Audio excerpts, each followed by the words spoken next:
There's a new Colosseum project that is nearing completion, so let's take a look. It's a novel presentation of the broken portion of the Colosseum, the part that is missing. Now, this side of the Colosseum is more legible through the placement of a new pavement around the monument and a new excavation portion that remains on view. Let's take a look at an important restyling of the Colosseum so we can understand more of its history.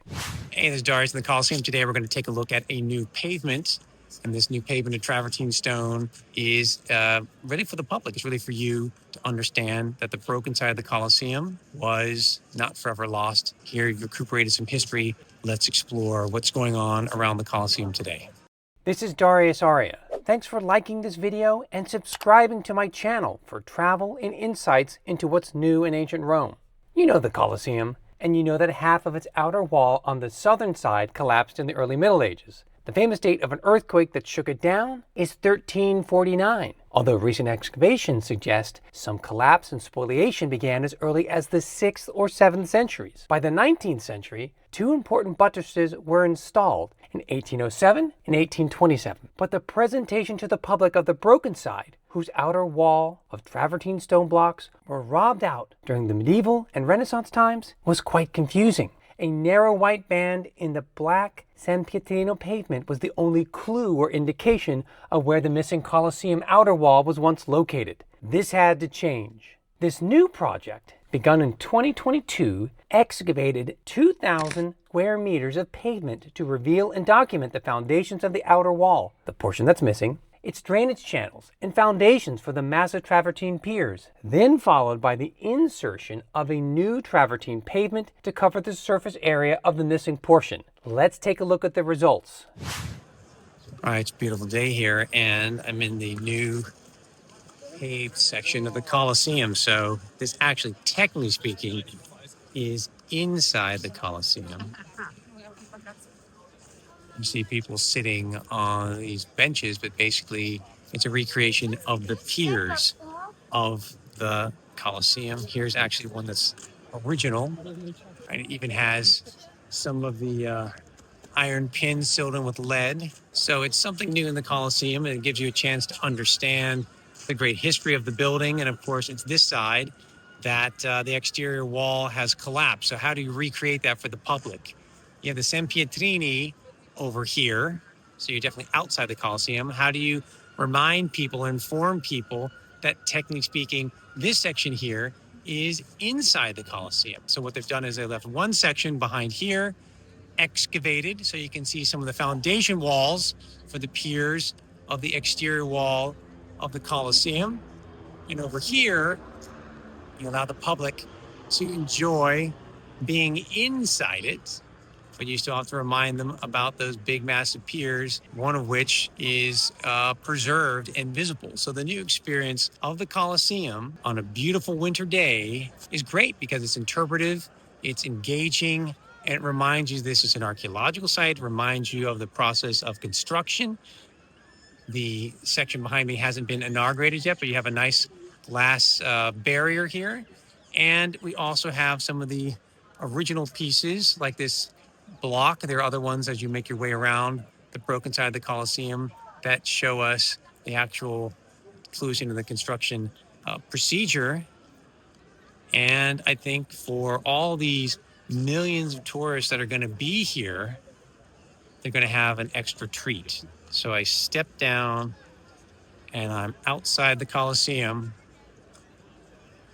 And I can see now this whole new wedge of area that's engaging, that's informative, that's a new part of the experience.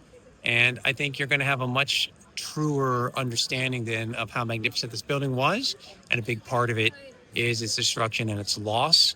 And now with this project that's gone back all the way to 2019 is essentially complete.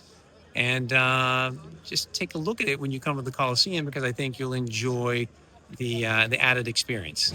So no inauguration just yet, but you can see here foundations of the travertine piers. So this is going to be an open dig site. It's pretty cool because you've got overall informing the public about where the Colosseum actually extended to originally when the site had not collapsed, and then at the same time you've got an active, what looks like an active dig site, but it's a permanently on display a dig site of the foundations And of course, we're just outside the area where you have the passageway of Commodus. So there's a lot of history underneath our feet. This is cluing you into a lot of that lot of infrastructure and foundations and drainage channels. This portion right here is pretty particular because we're outside the area of the Colosseum that's collapsed, and we're beyond it to the actual pavement surrounding the Colosseum. Look at this. It's travertine pavement, and with recent excavations, you actually have preserved on site a number of spoliated columns. So this is an interesting corner of the area of the Colosseum that has been ignored, is neglected. But again, when this entire process, when this reclamation of the area around the collapsed portion of the Colosseum is complete, the walkway will give us much more of this access to this space and understanding that there's just a grand neighborhood and there were impressive piazza areas surrounding the outer portion of the Colosseum.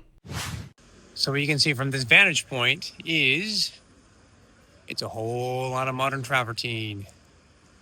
So the excavation has long since been complete. It was a long project.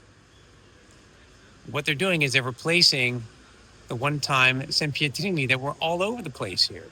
And they've replaced it now to recover, let's say, that original width of the Colosseum on this side.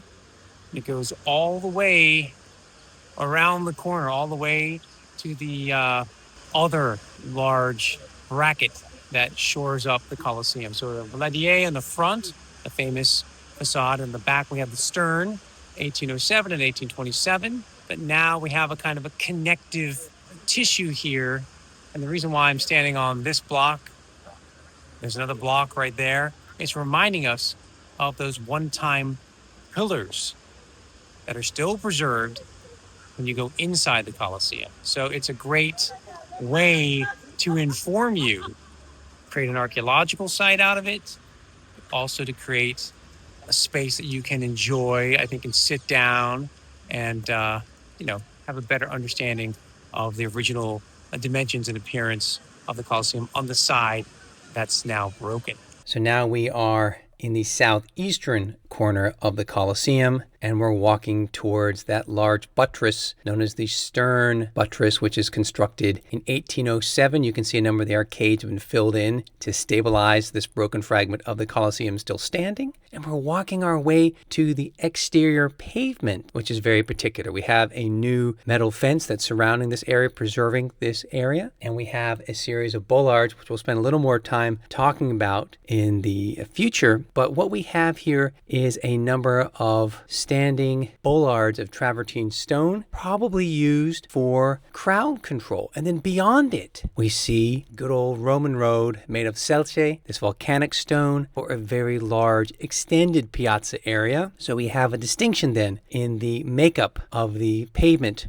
around the Colosseum, more trafficked, even for wheeled traffic on the far exterior. But as you get closer to the immediate grounds of the Colosseum, we can see that the area is delineated by some kind of crowd control system. We see this in many amphitheaters, these bollards, like in Pozzuoli and Capua. And then you have that area then that would not allow the wheeled traffic, but for the pedestrians to make their way through into the designated arcade that led them to their individual seating section. All right, outside the Colosseum, what do we have here? By the stern wedge, we have bollards, we have selce, we have the nice big blocks for the roads that we know, like the Via Appia. But then you're getting close to the Colosseum. What happens? We get these bollards that are installed. We have these all over the Roman world for amphitheaters, Pozzuoli, Capua, and so forth. So this is some sort of crowd control area. This is some sort of blockage, probably for wagons and so on. They're checking your ticket. Remember, we've got the Roman numerals over the arches, but look what we have from the pavement. Travertine stone. So it's this travertine stone pavement that we have outside the Colosseum. We have steps leading up into the Colosseum over here. And on the other side, with the exterior wall and portion is missing, they've replicated it. They've replicated the step up into the Colosseum. They've replicated the travertine space. and the spaces that were once occupied by the massive piers of travertine stone. So you have a lot of information going on here on the other side of the Colosseum, where the outer wall is destroyed. This is what we can explore now, going around the Colosseum, and we can pick up all the nuances that the archaeologists want us to have when we experience the Colosseum today. We're going to be more informed. We're getting more information also about that portion of the Colosseum that was lost. Hey, thanks a lot for watching me. Thanks for liking this video and subscribing. Don't forget, you can travel with me throughout the Mediterranean. Just go to unlockedrome.com. And of course, tune in every week. I hope to show you something new and exciting on Rome or something ancient throughout the Mediterranean.